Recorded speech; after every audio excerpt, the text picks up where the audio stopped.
of the United States. On the international front, Trump has expanded U.S. military operations in Iraq, Syria, Yemen, and Somalia, while resuming arms sales to Bahrain. On Monday, he welcomed Egyptian leader General Abdel Fattah al-Sisi at the White House as thousands of activists remain locked up in Egypt.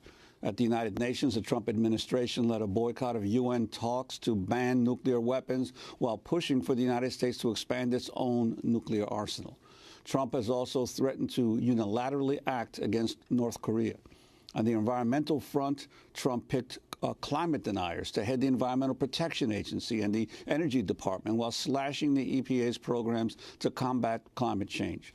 Trump's budget calls for an unprecedented $54 billion increase in military spending while ending dozens of environmental, housing, diplomatic, and educational programs.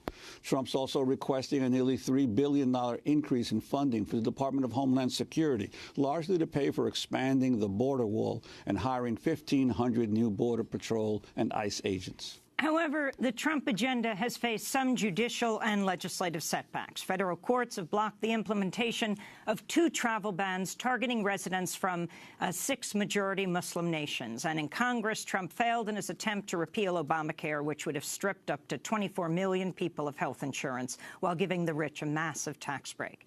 Meanwhile, his administration is facing an FBI probe over its dealings with Russia before the election. This all comes as a resistance movement is growing throughout the country. To help make sense of where the country stands, 75 days into the Trump administration, we're joined by one of the world's best-known dissidents, the linguist and activist Noam Chomsky, Institute Professor Emeritus at the Massachusetts Institute of Technology, where he taught for more than 50 years. He's the author of more than 100 books. His latest book comes out today. It's titled Requiem for the American Dream, The 10 Principles of Concentration of Wealth and Power. Noam Chomsky, welcome back to Democracy Now! It's great to have you with us. Glad to be with you again. So why don't we start on this 75th day by your assessment of what has happened in these first few months? Well, I think it was captured pretty well by a Los Angeles Times editorial, which simply called it a train wreck. But it's very consistent, very systematic. Anything that can be of assistance to ordinary people, working people, middle-class people, people on the street. Any such program has to be decimated. Anything that adds to wealth and power or that increases the use of force that we carry forward. And it's done with this kind of a 2-tiered system working, I presume consciously, so systematic it's hard to question. The Bannon-Trump team wants to make sure that they dominate the headlines. So whatever they do, that's what people look at. And one crazy thing after another, the assumption apparently being you'll forget the old ones by the time the new ones come in. So no one talks anymore about the 3 million illegal immigrants who voted for Clinton. That one we've forgotten. We're on to the next one. Then we'll go on to the next one. While this is going on in front, the Paul Ryan-style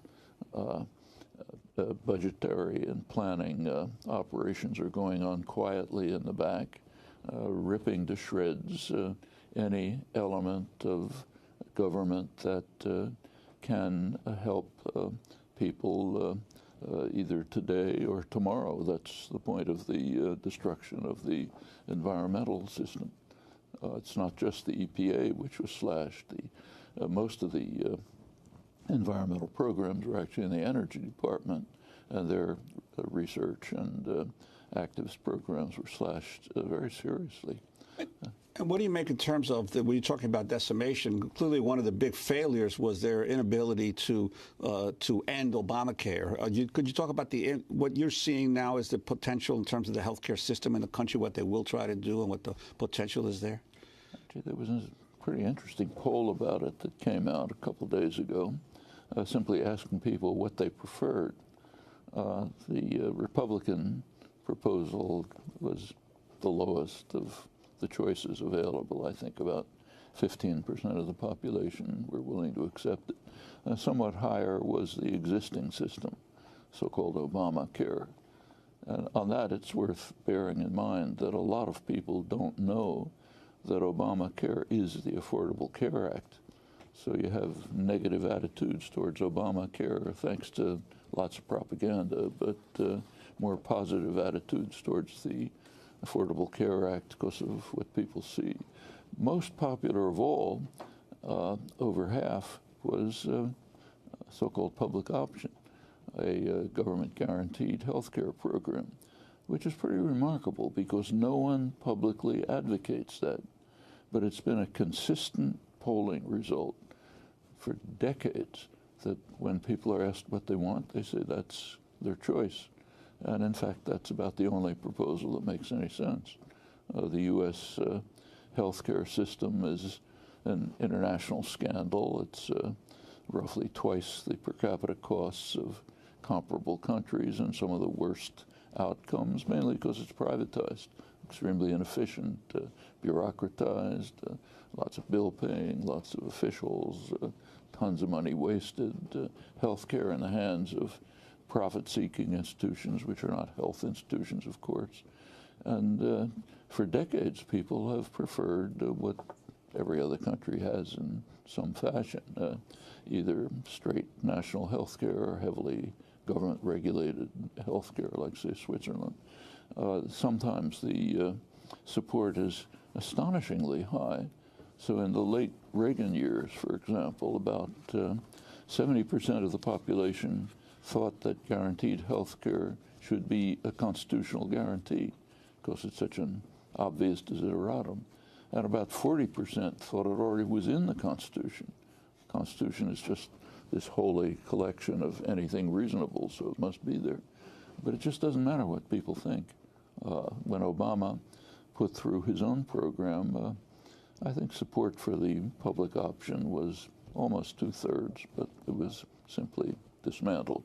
When this is occasionally this is discussed in the press, so New York Times, others, and they mention it. They say, yes, it's a possibility, but it's called politically impossible, which is correct, which means you can't pass it through the pharmaceutical corporations and financial institutions. That's politically possible in what's called democracy. Sometimes they say lacking political support, meaning from the institutions that really matter. There's kind of those population on the side, but we can dismiss them. Yeah. Do you think there could be a kind of Nixon in China moment with Trump? He has, in the past, expressed support for single payer. He's extremely angry right now at the Freedom Caucus. He can't decide which are the villains in this more, the Freedom Caucus or the Democrats. He goes back and forth. Do you think he could sort of throw it all out, or is it going to just go, as we're seeing in these past few days, where it looks like they're going to revive it to what the so-called Freedom Caucus wants? I think they'll probably revise it. Trump is all over the place. You don't know what he believes. He says almost anything that comes to his mind at 3 a.m. But the people who are really setting the policy in the background, essentially the Ryan ultra-right Republicans, they understand what they're doing. And they want to destroy the aspects of the healthcare system that are beneficial to the general public. That's systematic policies. Probably what will happen is the kind of compromise that's already being discussed with states having the right to opt out of whatever the federal program is, which might satisfy the ultra-right Freedom Caucus, make it even worse than the current Republican proposal. I wanted to turn just today, incidentally, once I think Kansas turned down expansion of Medicaid. I mean, anything that's going to help people in need is got to be wiped out. No, Chomsky, I'd like to ask you about something that's been in the news a lot lately. Obviously, all the cable channels, that's all they talk about these days, is the whole situation of Russia's supposed intervention in American elections for a country that's intervened in so many governments and so many elections around the world. That's kind of a strange topic, but I know you've referred to this as a joke. Could you give us your view on what's happening and why there's so much emphasis on this particular issue? Pretty remarkable fact that, first of all, it is a joke. Half of the world is cracking up in laughter. The United States doesn't just interfere in elections, it overthrows governments it doesn't like, institutes military dictatorships. Simply in the case of Russia alone, it's the least of it. The U.S. government under Clinton intervened quite blatantly and openly. They didn't try to conceal it to get their man Yeltsin in all sorts of ways. So this, as I say, it's considered, it's turning the United States again into a laughingstock in the world. So why are the Democrats focusing on this? In fact, why are they focusing so much attention on the one element of Trump's programs, which is fairly reasonable, the one ray of light in this gloom, trying to reduce tensions with Russia? The tensions on the Russian border are extremely serious. They could escalate to a major terminal war. Efforts to try to reduce them should be welcomed.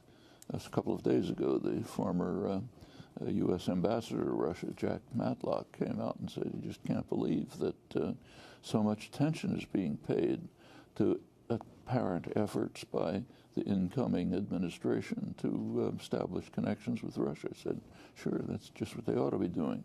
So meanwhile, this one topic is the primary locus of concern and critique, while meanwhile the policies are proceeding step by step, which are extremely destructive and harmful.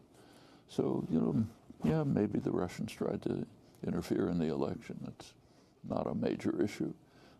Maybe the people on the Trump campaign were talking to the Russians. Well, okay, not a major point, certainly less than is being done constantly. And it is a kind of a paradox, I think, that the one issue that seems to inflame the Democratic opposition is the one thing that has some justification and reasonable aspects to it. Well, of course, because the Democrats feel that that's the reason somehow that they lost the election. Interesting that James Comey this week said he is investigating Trump campaign collusion with Russia, when it was Comey himself who could have might well have been partly responsible for Hillary Clinton's defeat, when he said that he was investigating her, while we now have learned at the same time he was investigating Donald Trump, but never actually said that. Well, you can understand why the Democratic Party managers want to try to find some blame for the fact, for the way they utterly mishandled the election and blew perfect opportunity to win, handed it over to the opposition. But that's hardly a justification for allowing the Trump policies to slide by quietly, many of them not only harmful to the population, but extremely destructive, like the climate change policies. And meanwhile, focus on one thing that could become a step forward if it was adjusted to move towards serious efforts to reduce growing and dangerous tensions right on the Russian border, where they could blow up. NATO maneuvers are taking place hundreds of yards from the Russian border. The Russian jet planes are buzzing American planes. This is something that could get out of hand very easily. Both sides are, meanwhile, are building up their military forces, adding the U.S. is one thing that the Russians are very much concerned about is the so-called anti-ballistic missile installation that the U.S. is establishing near the Russian border, allegedly to protect Europe from non-existent Iranian missiles. Nobody seriously believes that. This is understood to be a first strike threat. These are serious issues. People like William Perry, who has a distinguished career and is a nuclear strategist and is no alarmist at all, is saying that we're back to this is one of the worst moments of the Cold War, if not worse. That's really serious, and efforts to try to calm that down would be very welcome. And we should bear in mind it's the Russian border. It's not the Mexican border. There's no Warsaw Pact maneuvers going on in Mexico.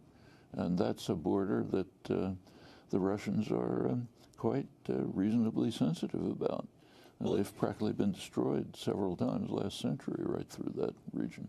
In line with your concern about the growing threat in terms of nuclear weapons, there are also maneuvers going on off the coast of Korea, and the words that we've heard from President Trump in the last few days that if China doesn't deal with North Korea, the U.S. will. Could you talk about his policies already, his developing policies toward Korea and toward China? Well, it's kind of interesting to look at the record. The claim is, well, we've tried everything, nothing works, therefore we have to use force. Is it true that nothing's worked? I mean, there is a record, after all. And if you look at the record, it's interesting. 1994, Clinton established what was called the Framework Agreement with North Korea. And North Korea would terminate its efforts to develop nuclear weapons. The U.S. would reduce hostile acts. It more or less worked, and neither side lived up to it totally, but by 2000, North Korea had not proceeded with its nuclear weapons programs. George W. Bush came in and immediately launched an assault on North Korea, acts of evil, sanctions, and so on. North Korea turned to producing nuclear weapons. In 2005, there was an agreement between North Korea and the United States. Pretty sensible agreement. North Korea agreed to terminate its development of nuclear weapons. In return, it called for a non-aggression pact, so stop making hostile threats, relief from harsh sanctions, and provision of a system to provide North Korea with low-enriched uranium for medical and other purposes. That was the proposal. George Bush instantly tore it to shreds. Within days, the U.S. was imposing, trying to disrupt North Korean financial transactions with other countries through Macau and elsewhere. North Korea backed off, started building nuclear weapons again. Maybe you can say it's the worst regime in history, whatever you like, but they have been following a pretty rational tit-for-tat policy. And why are they developing nuclear weapons altogether? I mean, the economy's in bad shape. They could certainly use the resources. Everyone understands that it's a deterrent. And they have a proposal, actually. There's a proposal on the table. China and North Korea proposed that North Korea should terminate its further development of nuclear weapons. In return, the United States should stop carrying out threatening military maneuvers with South Korea right on its border. Not an unreasonable proposal. It's simply dismissed. Actually, Obama dismissed it too. There are possible steps that could be taken to alleviate, which could be an extremely serious crisis. I mean, if the U.S. did decide to use force against North Korea, one immediate reaction, according to the military sources available to us, is that Seoul, the city of Seoul, would simply be wiped out by mass North Korean artillery aimed at it. And who knows where it would go from there. But the opportunity to move towards a negotiated diplomatic settlement does not seem outlandish. I mean, this Chinese-North Korean proposal is certainly worth serious consideration, I would think. And it's worth bearing in mind that North Korea has some memories. They were practically destroyed by some of the most intensive bombing in history. The bombing that it's worth reading. Maybe you should read people the official Air Force history of the bombing of North Korea. It's shattering. I mean, they had flattened the country. There were no targets left. So therefore they decided, well, we'll attack the dams, which is a war crime, of course. And the description of the attack on the dams is, without the exact wording, I hate to paraphrase it, you really read they were simply exulting over in the official histories, Air Force Quarterly and others, about how magnificent it'll be to see this massive flood of water coursing through North Korea, wiping out crops for Asians. The rice crops is their life. This will destroy them. It'll be magnificent. The North Koreans lived through that, and having nuclear-capable B-52s flying on their border is not a joke. But most significantly, there's a record of partial success in diplomatic initiatives, total failure with sanctions and harsh moves, and options that are on the table which could be pursued. Now, instead of concern about whether somebody talked to the Russians, this is the kind of thing that should be pursued very seriously. That's what the Democrats or anyone hoping for some form of peace and justice should be working for. Which brings us to China. President Trump said, if China is not going to solve North Korea, we will. Are you concerned that with Trump at an all-time low for presidents when it comes to popularity, with suffering defeat after defeat, lashing out and trying to focus on a foreign enemy? But at the same time, you have China coming to the United States, this meeting that he's going to have with the Chinese leader, Xi, in Mar-a-Lago. Also very interesting, considering it's a golf course. He hates golf and forbade Communist Party members to play golf. Is it more about Trump feeling he has more access to shut down press coverage or any information about who's meeting with him when it's in his private resort, but more importantly, what the agenda is there and what our relationship is with China? Well, as you recall, one of the interesting incidents was a public discussion of significant security issues in the resort, with people sitting around drinking coffee and having drinks. Maybe they keep the press out, but they didn't seem to keep the guests out. Well, not if you pay $200,000 a year and you're a member of Mar-a-Lago. Then you pass through the filter. And then you get to take pose selfies with the man carrying the nuclear codes, the little football. He's extremely unpredictable. But the relations with China are an extremely serious issue. China's not going to back down on its fundamental demands concerning Taiwan, for example. And if Trump, a lot of what China is demanding, I think, is not acceptable. It's not internationally acceptable. But the reaction through use of force is just extraordinarily dangerous. I mean, you cannot play that game in international affairs. We are too close to destroying ourselves. You take a look at the record of through the nuclear age of accidental, sometimes kind of irrational actions. It's almost miraculous that we've survived. And anything that to get a good estimate of this, of the danger, take a look at the best monitor of the global security situation that we have as a simple measure, namely the Bulletin of Atomic Scientists' Doomsday Clock. This is set every year since the beginning of the nuclear age, 1947, by a group of serious specialists, scientists, political analysts, and others who try to give a measure of the danger that the human species faces. Midnight means we're finished. In 1947, the clock was set at 7 minutes to midnight. In 1953, right after the U.S. and Russia tested hydrogen bombs, thermonuclear weapons, it went to 2 minutes to midnight. That's the closest it's been to total disaster.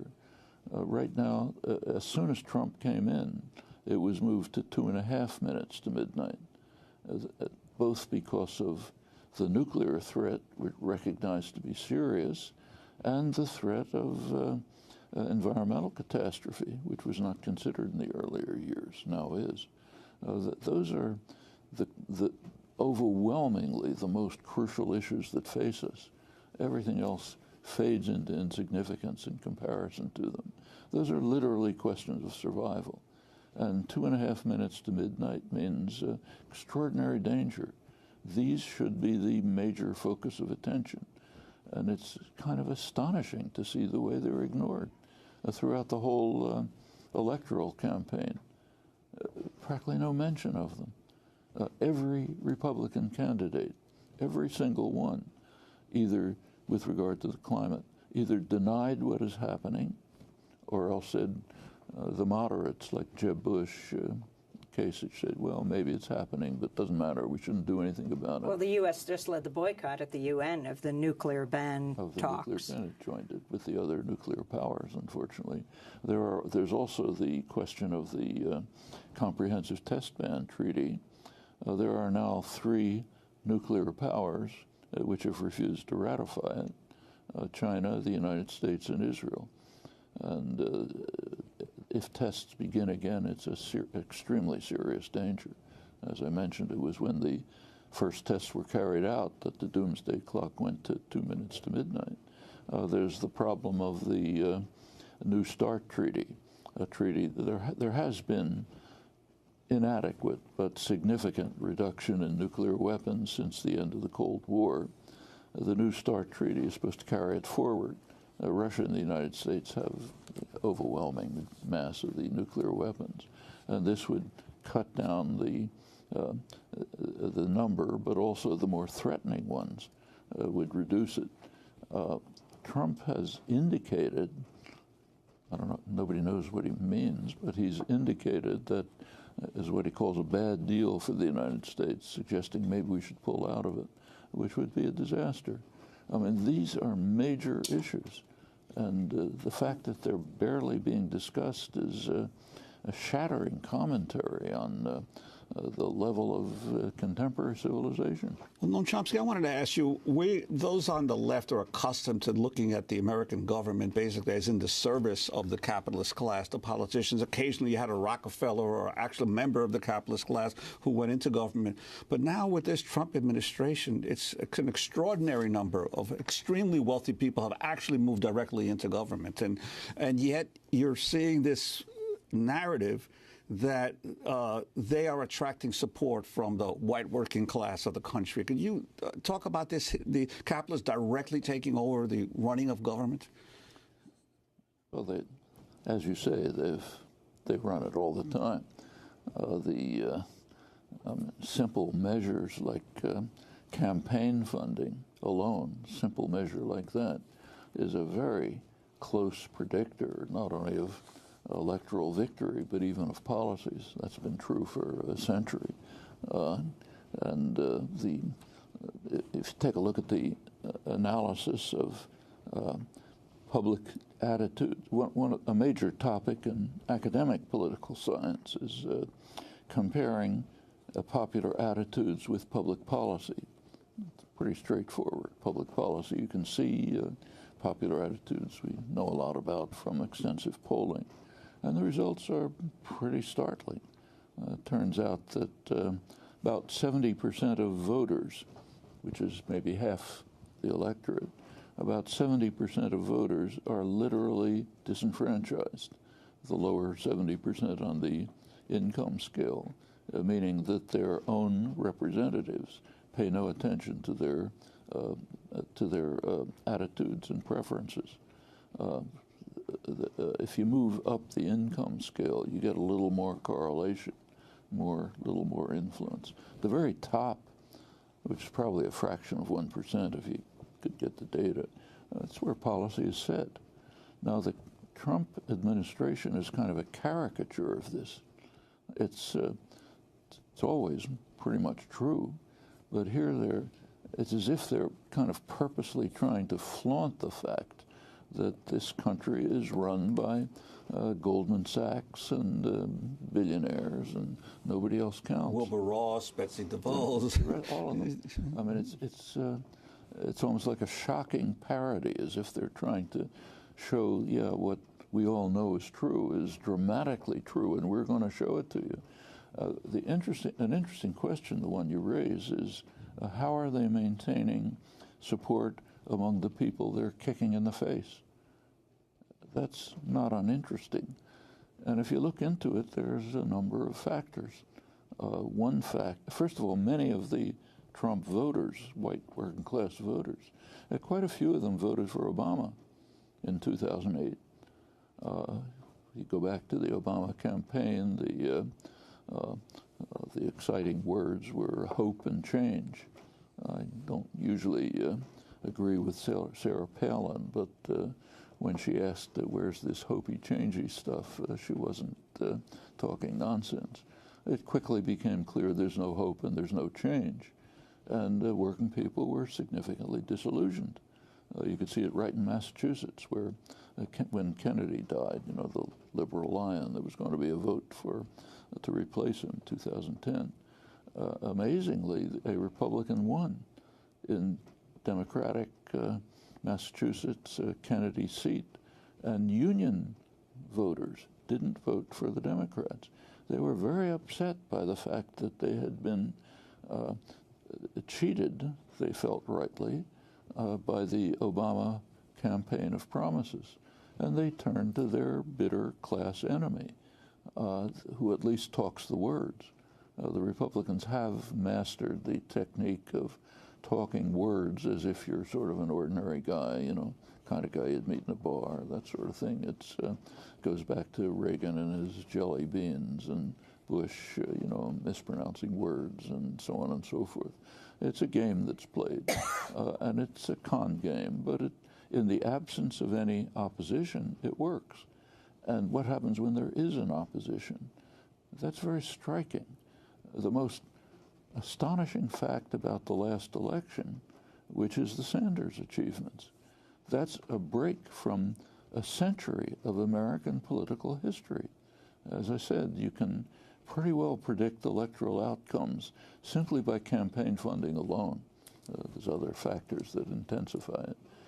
Here comes Sanders, somebody nobody ever heard of, no support from the wealthy, no support from corporations. The media ignored or disparaged him. He even used a scare word, socialist, came from nowhere. He would have won the Democratic Party nomination if it hadn't been for the shenanigans of the Obama-Clinton party managers who kept him out, might have been president, from nothing. That's an incredible break. It shows what can happen when policies are proposed that do meet the general just concerns of much of the population. Do you think he could still win if he ran again? Well, there was a Fox News poll a couple of days ago, Fox News, asking trying to ask who's your favorite political figure. Sanders was way ahead, far ahead of anybody else, with no vocal, articulate support among the concentrations of power, media, corporations, elsewhere. In fact, if you look at policy, preferences, you see something similar. We already mentioned the health issue. That's and on issue after issue, much of the public that is actually voting for their bitter class enemy, if you look at the policies, actually favor social democratic policies, even environmental policies. We've had hundreds of questions come in from every means to ask you. One of them is Ty Williams, who asked via Twitter about Trump exploiting fear. Ty asked, could you please expand on your comments on Alternet that Trump administration could stage an attack? What historical parallel do you have in mind? Well, actually, the statement I made was pretty muted. It wasn't quite as strong as the headlines indicated. What I pointed out, and what everyone I think is aware of, is that sooner or later this con game is not going to work. People will understand he's not bringing back jobs. He's not going to recreate the partly illusory, partly real picture of what life was like in the past with manufacturing jobs and a functioning society, and you could get ahead and so on and so forth. He's not going to create that. What happens at that point? Something has to be done to maintain control. The obvious technique is scapegoating. So blame it on immigrants, on Muslims, on somebody. But that can only go so far. The next step would be, as I said, an alleged terrorist attack, which is quite easy, in fact almost normal, like Condoleezza Rice's mushroom clouds. That's easy to construct alleged attacks. The other possibility is a staged attack of a minor kind. And how hard would that be? Take the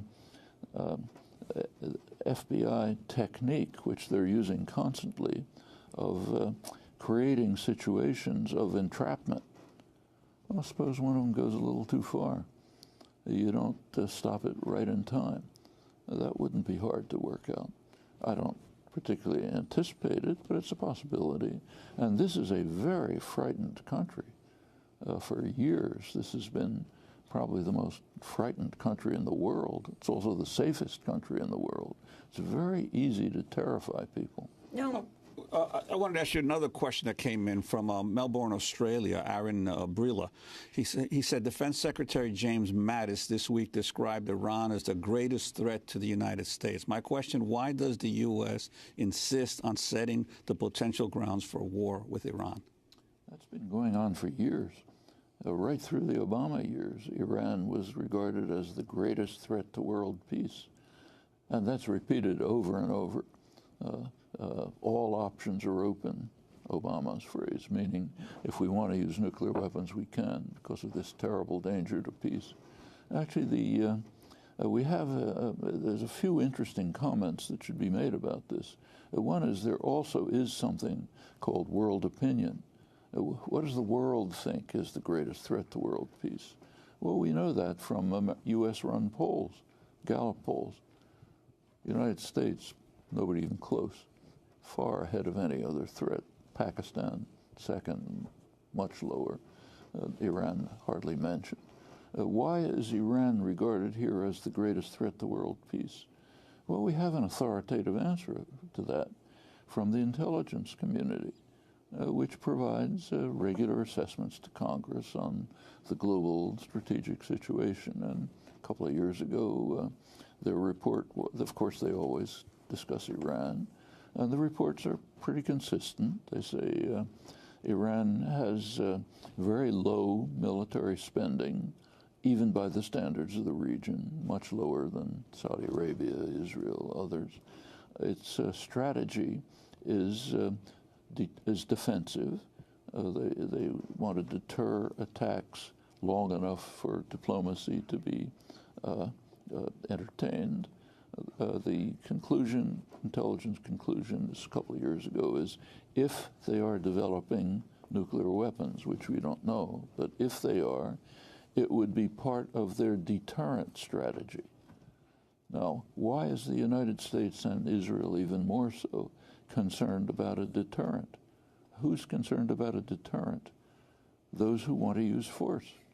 Those who want to be free to use force are deeply concerned about a potential deterrent. So yes, Iran is the greatest threat to world peace, might deter our use of force. Today is the 50th anniversary of Dr. King giving his Beyond Vietnam speech at Riverside Church, where he said the United States is the greatest purveyor of violence on earth. Your thoughts today as we wrap up, and if in the last 30 seconds. Well, that speech by King was very important. Also, other speeches he gave at the same time, which have, at the time, seriously harmed his reputation among liberal Northerners. He sharply condemned the war in Vietnam, which was the worst crime since the Second World War. The other thing he was doing was trying to create a poor people's movement, a non-racially separated poor people's movement. You were talking about Martin Luther King and the Poor People's Campaign. I wanted to take ask you to talk about a section of your book, Requiem for the American Dream, where you talk about this famous Powell memorandum that Justice Powell sent to the Chamber of Commerce and to others, major business groups in 1971, where he said that business is losing control over the society and that something has to be done to counter these forces. Now, this is a Supreme Court justice issuing something like this. Could you talk about this effort by the business community, basically, to beat back the movement of the 60s? Actually, he was appointed Supreme Court Justice a little bit after that. He was then a corporate lawyer, I think, working for tobacco firms or something. And he wrote an interesting memorandum. It went to the American Chamber of Commerce. It was supposed to be an internal memorandum, basically, to the business community. It leaked, and as things usually do, and it's quite interesting. He didn't actually say that business is losing control. What he said is business is being beaten down by the massive forces of the left, which have taken over everything. He even mentioned the devils who are leading the campaign, Ralph Nader with his consumer safety efforts, Herbert Marcuse, who's mobilizing the students to carry out a revolution, and they've taken over the media, they've taken over the universities, they're practically in control of the whole country, and meanwhile the poor, embattled business community can barely survive under this incredible assault. It's a very interesting picture. The rhetoric should be you should pay attention to the rhetoric. It's kind of like a spoiled 3-year-old who expects to have everything, and somebody takes a piece of candy away from him, they have a tantrum, the world's ending. Now, that's pretty much the picture. Of course, business was essentially running everything, but not totally. There were democratizing tendencies in the 60s. Public became more engaged in public affairs. It was considered a serious threat. So he calls on the business community to defend ourselves from this monstrous attack. And he says, look, after all, we're the ones who have the resources, we have the funds, we're the trustees of the universities, we should be able to protect ourselves from this assault that's wiping out the American way, business and so on. That's the Powell Memorandum.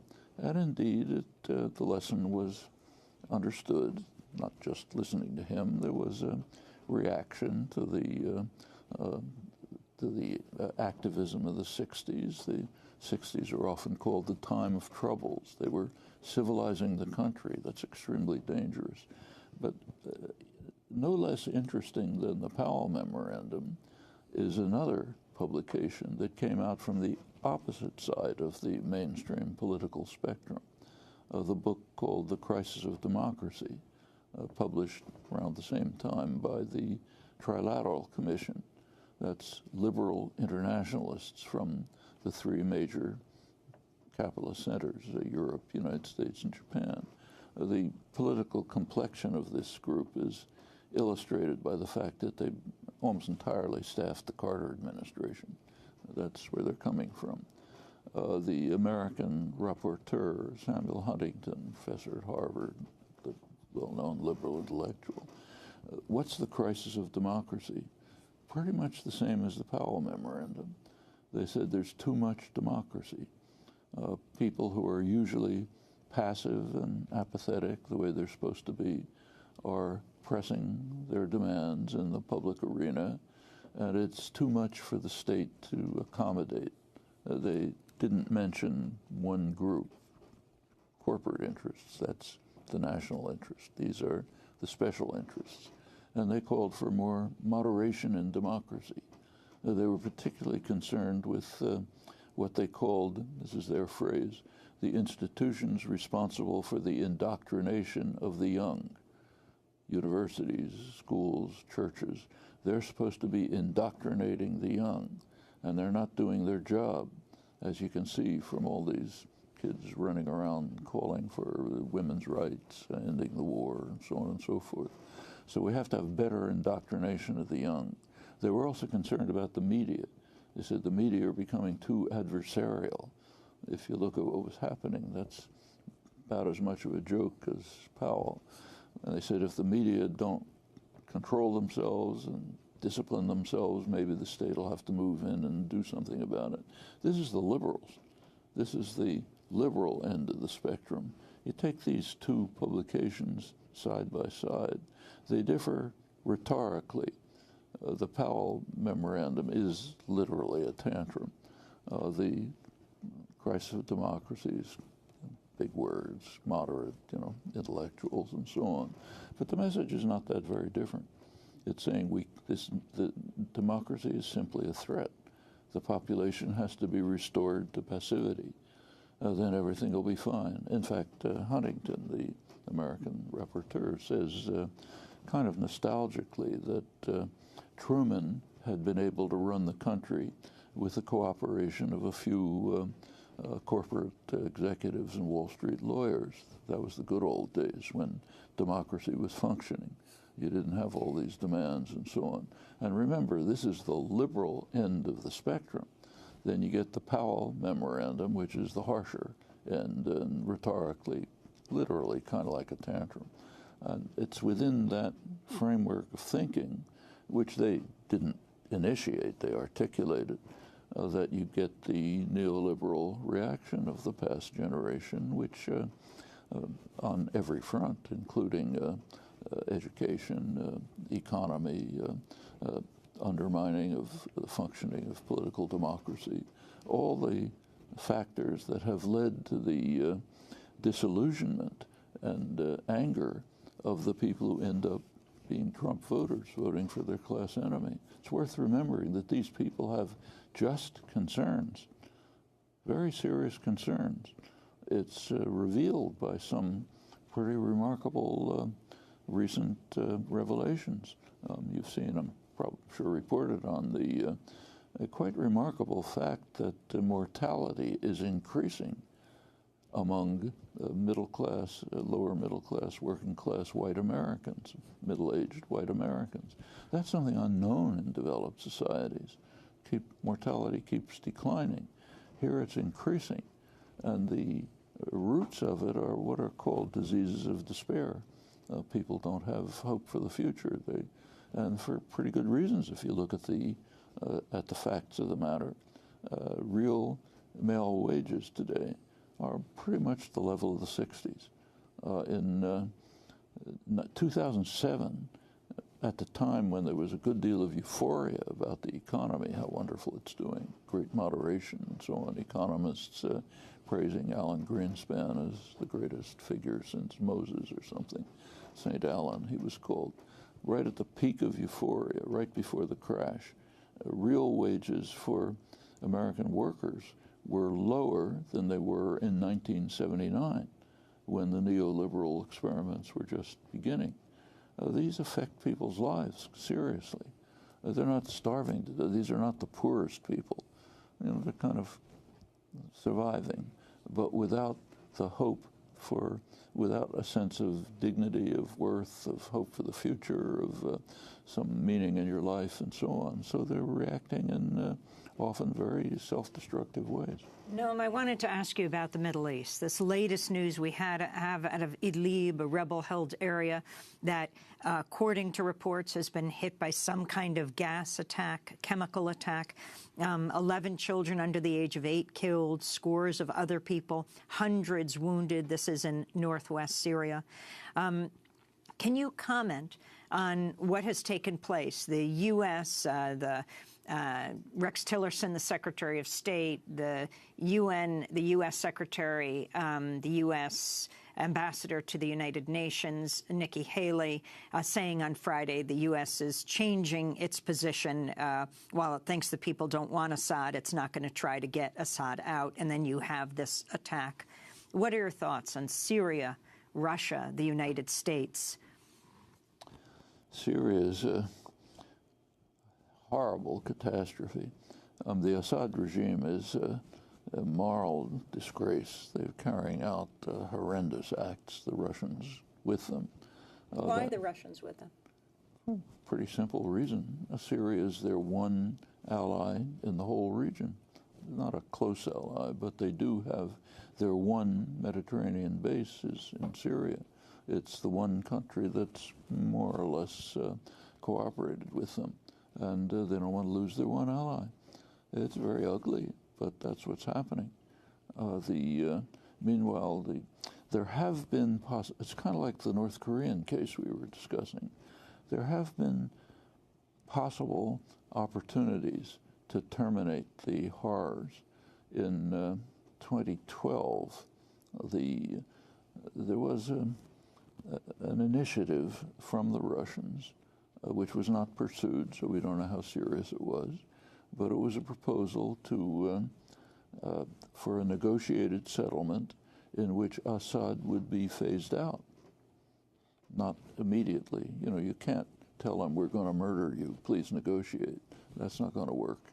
But some system in which in the course of negotiations he would be removed and some kind of settlement would be made. The West would not accept it, not just the United States. France, England, the United States simply refused to even consider it. At the time, they believed they could overthrow Assad, so they didn't want to do this. So the war went on. Could it have worked? You never know for sure, but it could have been pursued. Meanwhile, Qatar and Saudi Arabia are supporting jihadi groups, which are not all that different from ISIS. So you have a horror story on all sides. The Syrian people are being decimated. And the U.S. now sending 400 more troops to Syria. Mm-hmm. But if the U.S. has a better relationship with Russia, could that change everything? It could lead to some kind of accommodation in which a negotiated diplomatic settlement would be implemented, which would by no means be lovely, but it would at least cut down the level of violence, which is critical, because the country is simply being destroyed. It's descending to suicide. President Trump met with Sisi on Monday, meeting with King Abdullah of Jordan on Wednesday at the White House, saying they're not raising the issue of human rights anymore. Your thoughts on this, and then also, of course, Israel-Palestine. Well, raising the issue of human rights it means something, but not very much, because take, say, Saudi Arabia, one of the worst human rights violators in the world. It's our darling. You know, they pour weapons in. Obama sold them more weapons than I think any predecessor. Sisi is particularly disgraceful. His dictatorship has driven Egypt into some of its worst days. The United States kind of supported him, but not openly and vigorously the way Trump is doing. Trump is, it's a little bit like what you said about the cabinet. It's kind of like a parody of what goes on all the time. Usual thing is to support brutal dictators, but not with enthusiasm and with some tapping on the wrist saying, look, what you're doing is not very nice, and so on. Here it's saying, you're great, we love you, go ahead and torture and murder people. It's a terrible blow to the people of Egypt. But the Jordans are sort of a mixed story. But these steps are very regressive with regard to Israel-Palestine. Actually, Trump has pulled back from his original position, but his original position that he and his administration was that there's nothing wrong with the settlements. They're not an obstacle to peace. If you look at the way the settlements have been treated over the years, of course they're totally illegal. They're destroying any hope for Palestinian rights. There's a systematic Israeli program, very systematic. It's been going on since 1967. It's to try to quietly take over every part of the West Bank that is of any value to them, while excluding the areas of Palestinian population concentration. So they're not going to take over Nablus or Tulkarm, but take over everything that's of significance and value, leave dozens, maybe even hundreds of isolated enclaves and Palestinian population concentrations, which can kind of rot on the vine. Maybe the people will leave, whatever happens, we don't care. That's been going on consistently. Now, if you go back to about 1980, the U.S. joined the world not only in calling them illegal, but in demanding that they be dismantled. Go back to the UN Security Council resolutions, I think 465 approximately. So you have to dismantle the illegal settlements. That has been weakened over the years. Under now Reagan, you have they stopped. David Friedman, the U.S. ambassador to Israel, who's been approved, right, who raised money for the settlements. Yeah, and you have Jared Kushner in charge of the policy. Reagan weakened it, Clinton weakened it, Obama cut it back to not help obstacles to peace. Trump, it's not helpful to peace. Meanwhile, we fund the Kushner Foundation, and of course this new ambassador are strong supporters of the ultra-right, far-right, way to the right of Netanyahu. The Bethel, the community that they're pouring their money into, is run by an Orthodox rabbi whose position is that the army shouldn't follow orders, has to follow the rabbi's orders. This is way at the right end of the Israeli spectrum. Originally, they said they were going to move the embassy to Jerusalem. They're kind of backing off on that. At first, the position was there's nothing wrong with settlements. Now there's a mild, they're not helpful to peace. But meanwhile, the U.S. continues to pour money and support into fulfilling this project of constructing a greater Israel. I should say that the general discussions about this, I think, are extremely misleading.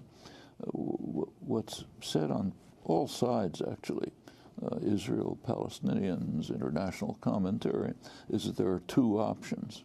Either a two-state settlement in accord with the long-standing international consensus, or else one state, which would be an apartheid state, in which Palestinians wouldn't have rights, and you could have an anti-apartheid struggle, and Israel would face what's called the demographic problem, too many non-Jews in a Jewish state. But those are not the two options. There's a third option, the one that is actually being implemented, namely construction of a greater Israel, which will not have a demographic problem because they're excluding the areas of dense Palestinian population, and they're removing Palestinians slowly from the areas they expect to take over. So you'll get what's called Jerusalem is maybe 5 times as big as it ever has been, goes all the way into the West Bank. There are corridors going to the east, which break up the remaining territory. One to Ma'ale Adumim town, which was built mostly during the Clinton years, which pretty much bifurcates the West Bank. There's others to the north. the so-called Area C, where Israel has total control. About 60% of the West Bank is slowly being incorporated into Israel with big infrastructure programs and so on. And this program is just taking place right before our eyes. The United States is providing diplomatic, economic, military support for it. It'll leave the Palestinians with essentially nothing. There'll be a greater Israel, which will have, which will not face the dread demographic problem.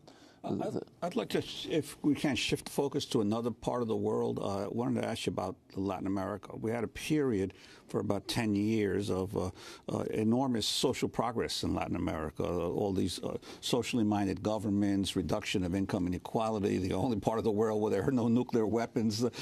And yet now we've seen in the last few years real steps backwards. Quite a few of the popular governments, with the exception of Ecuador recently, have been thrown out of office, and a deepening crisis in Venezuela. Your sense of what has happened, and that after so much promise, all of a sudden it seems that the region is going backward?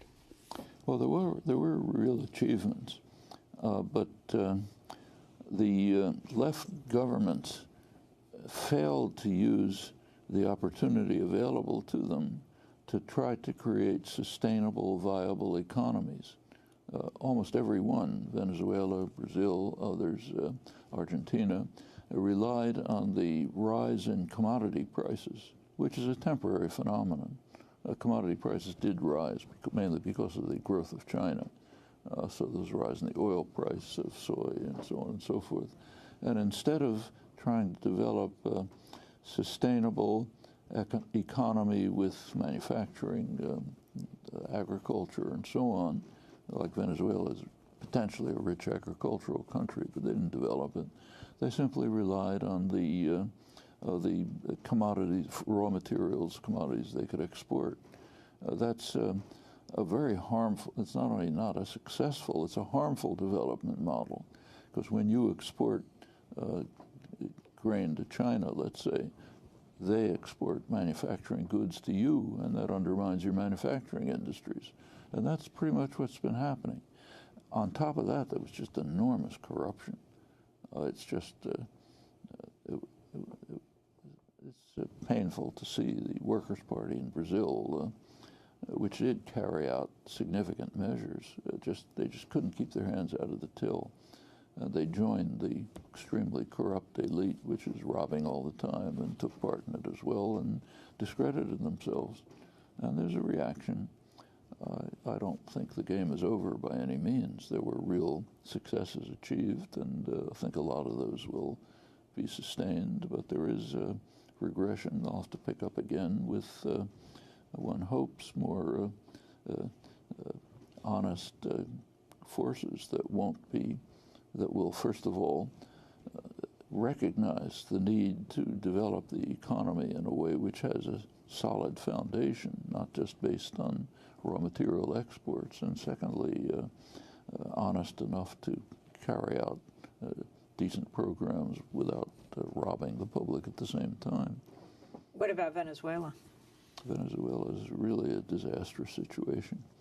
The economy relies on oil as to probably a greater extent than ever in the past, certainly very high, and the corruption, the robbery, and so on has been extreme, especially after Chavez's death. So I mean, if you look at it, it still has. If you look at, say, the UN Human Development Index, Venezuela still ranks, say, above Brazil. So it's there are hopes and possibilities for reconstruction and development, but the promise of the earlier years has been significantly lost. I wanted to ask you, your first article you wrote when? In February of 39? How old were you? 10. 10 years old. So I want to go back to this first article. It was on the fall First of... one I remember. Maybe it's in others. The fall of Barcelona to Franco. Yeah. So you were talking about fascism and The Rise of fascist forces. Fascism.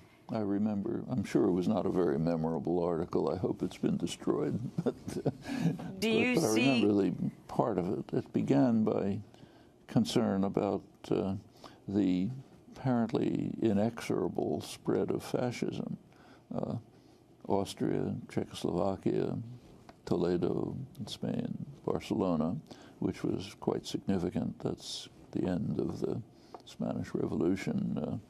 That took place in February 1939, and it looked like it was just going to go on. It was very frightening at the time. Do you think it's accurate to use the word fascism or talk about the rise of fascism in the United States?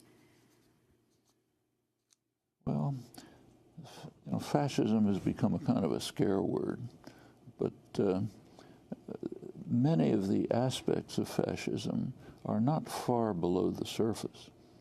You go back to, say, the 1940s. Robert Brady, great political economist, Veblenite political economist, wrote a book called Business as a System of Power, in which he argued that in all of the state capitalist economies, so-called capitalist economies, really, state capitalist, there were developments towards some of the institutional structures of fascism.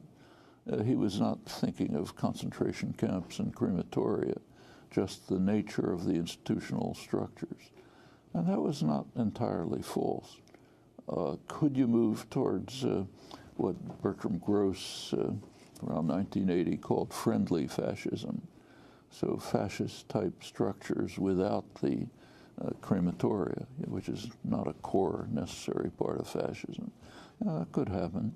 We should recall that through the 1930s, the fascist regimes had a pretty favorable attitudes towards them in the West.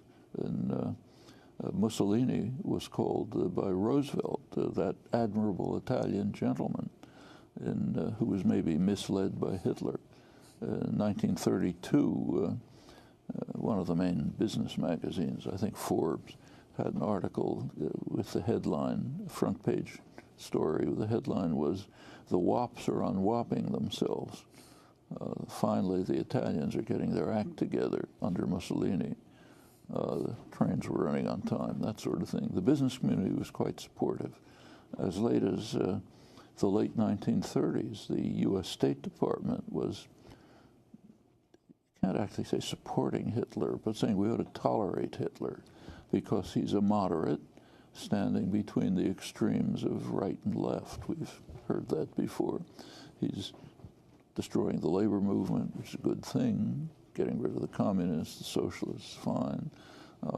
There's right-wing elements, ultranationalist elements at the other extreme. He's kind of controlling them. So we should have a kind of a tolerant attitude toward him.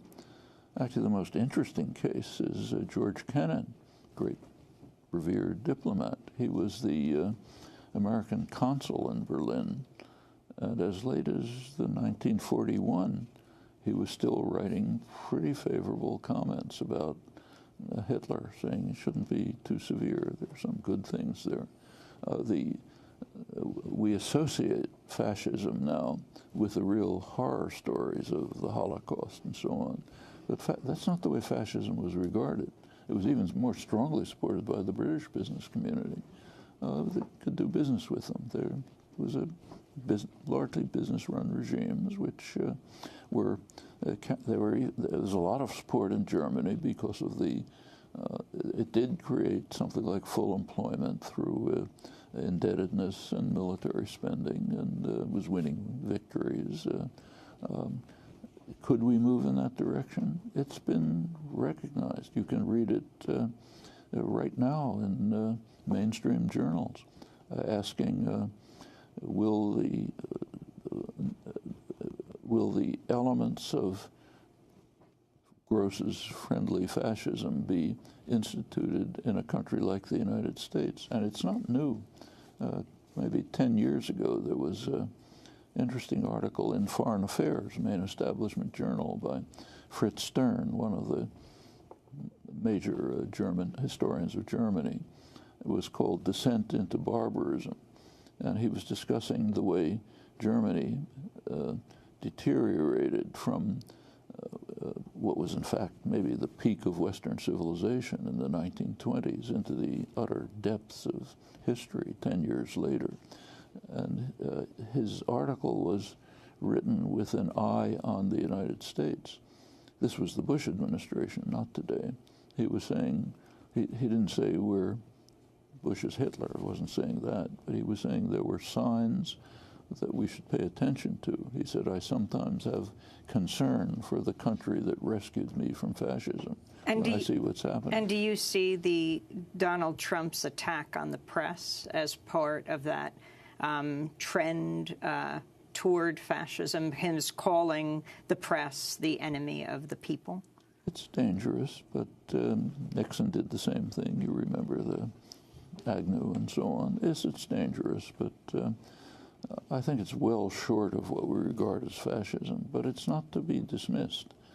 And I think we can easily see how if there had been a charismatic figure in the United States who could mobilize fears, anger, racism, a sense of loss of the future that belongs to us, this country could be in real danger.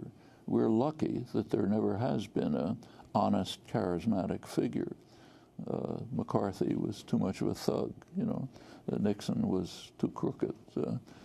Trump, I think, is too much of a clown. So we've been lucky, but we're not going to be lucky forever necessarily. Well, Noam Chomsky, we want to thank you so much for being with us. We're going to let you fly out now as you head off to the airport. I'll see you on April 24th at the First Parish Church in Cambridge. Noam Chomsky, world-renowned political dissident, linguist, and author, Institute Professor Emeritus at Massachusetts Institute of Technology, where he has taught for more than 50 years.